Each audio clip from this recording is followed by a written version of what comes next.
Alright, this is Taurus's love reading for January 2018.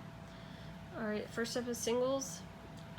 Singles, what I see is that you could be dating somebody right now that wants to get engaged.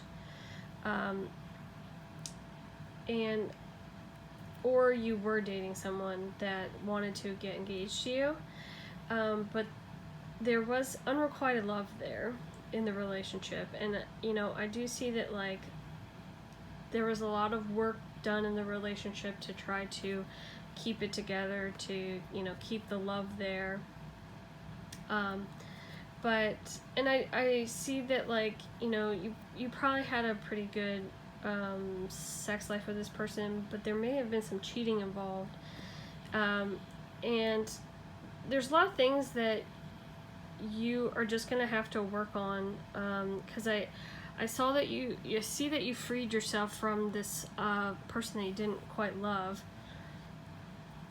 but there's a lot of self things that you need to work on. You need to work on, if you were the one who cheated, you should work on forgiving yourself.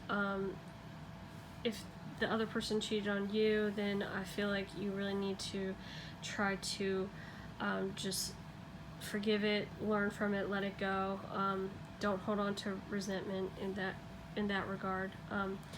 There's some self-love that needs to happen. Okay, you need to realize that you are lovable, you deserve love. So if you were cheated on, I can see where maybe that could have hurt your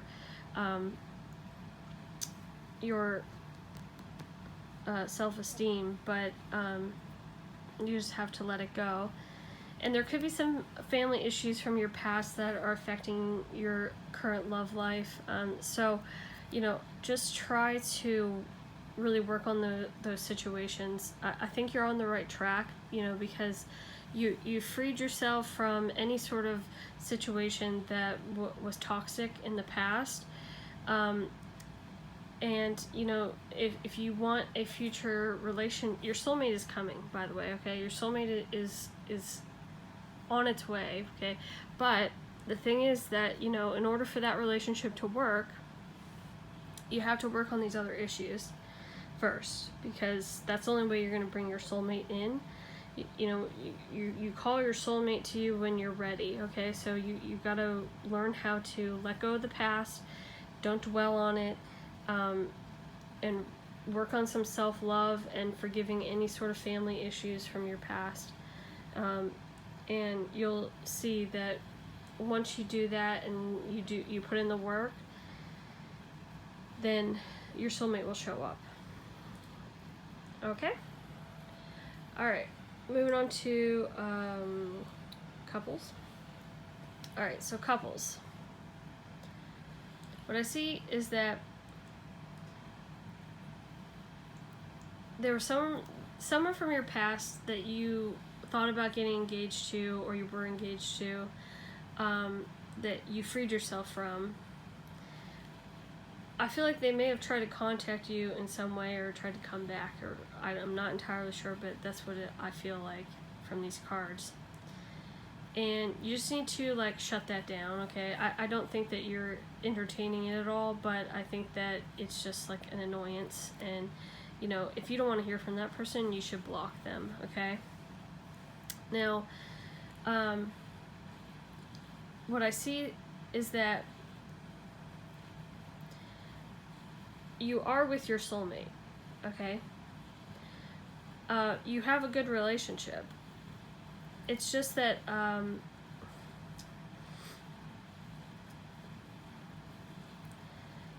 when there's hard times in the relationship, rather than really buckling down and working on it together, what I see is that you let issues kind of fester like inside of you. You're not immediately talking about it, and so it kind of creates a little bit of a diminishing of the attraction. Okay, and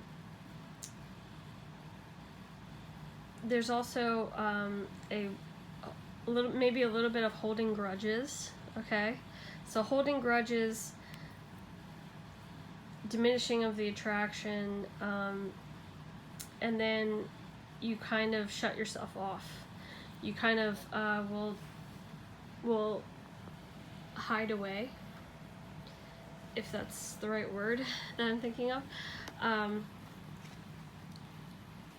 And it's just not good for the relationship. It does create a little bit of a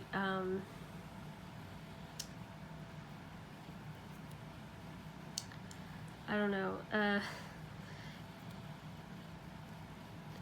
it creates resentment, it creates issues that are not necessary, okay? Because if you can communicate and not do that, where you're sort of closing yourself off, you won't have these sorts of feelings of holding a grudge or diminishing attraction. And there needs to be a little bit of self-love. You need to realize that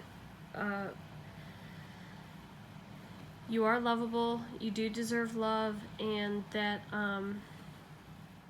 you know, any sort of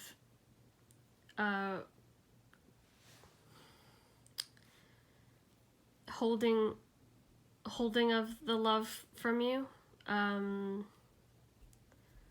well, it's twofold actually, but what I see is that if somebody is holding their love from you, it affects your self-esteem, okay?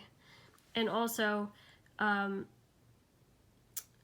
if you feel the need, if the problem gets to the point where you feel like you're the one holding the grudge and you're the one needing to hold the love from the other person, then it does sort of affect your self-esteem, in that it makes you feel like you fucked up again or something like that, where it's like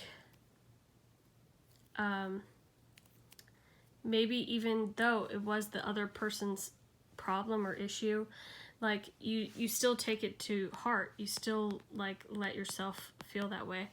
And so you really just have to like stop doing that and realize that like this is your equal, this is your partner. You can talk to them, you can let them know when you're feeling frustrated or when you're not feeling the love, or when you know, like they pissed you off or they hurt you.